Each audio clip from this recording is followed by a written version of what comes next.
Gachagua has chosen Kalonzo Musyoka to lead opposition 2027. Once upon a time, Rigathi Gachagua told Kenyans that the united opposition will sit down, talk, and agree on one candidate to face President William Ruto in 2027.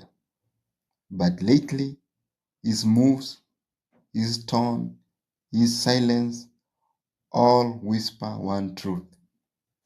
Gachagua wants Kalonzo Musyoka as the opposition flag bearer. If that is true, it changes everything.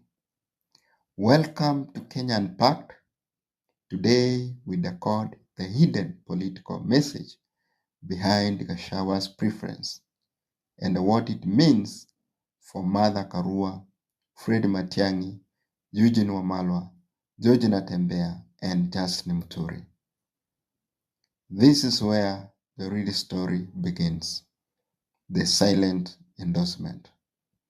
Gachagua has not declared it publicly, but his gestures, his speeches, and the way he treats Kalonzo say it all.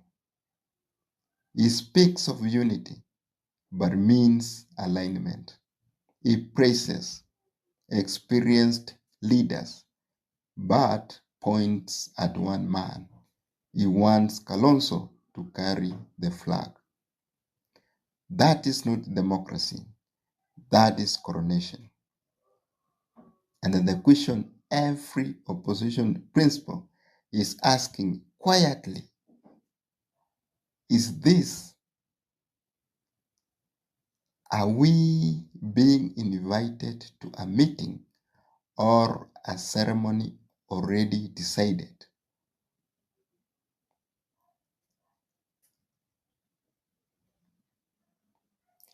Let us unpack the political chessboard. Winner number one, Kalonzo Musyoka. He suddenly becomes the face of opposition. Unity. Not by vote, not by agreement, but by Gachagua's blessing. He gains sympathy from Mount Kenya, credibility from the system, and the spotlight from the media. But make no mistake, every blessing from Gachagua comes with a price tag. Now, the losers, or rather the sidelined. Mother Karua, sidelined once again. Her fire for structured democracy and the gender balance ignored. Her followers confused. Her next move uncertain. Fred Matiang'i, the technocrat turned political exile. This move delays his comeback. He may play quiet, but is watching closely. Eugene Wamalwa, the deal maker. If Western Kenya isn't respected in this arrangement, expect him to build his own axis of power. Governor Natembeya, ambitious but trapped. He symbolizes freshness, but Kalonzo's coronation blocks his birth. And Justin Muturi, caught between loyalty to Gachagua and survival under Ruto, he might just play double politics.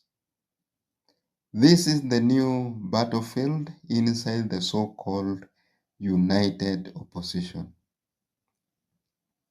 The scenarios ahead. 3 possible outcomes are now on the table. Scenario 1. Forced unity. Everyone bows to Kalonzo.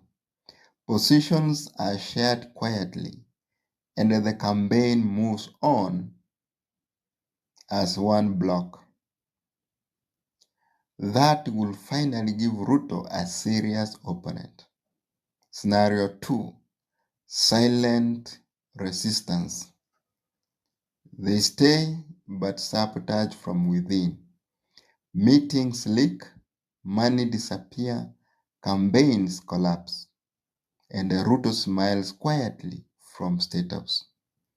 Scenario 3, the Great Breakup. Karua, Matiang'i, and Wamalwa join forces. They launch a new reform alliance with Natembeya as the presidential face. And at that moment, the united opposition officially dies. So what is Gachagua really doing?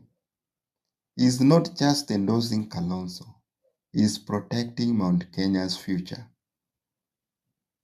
A Kalonzo presidency backed by the mountain is a presidency that can be controlled, one that owes its victory to Gachagua's strategy, one that will never threaten the mountain's dominancy.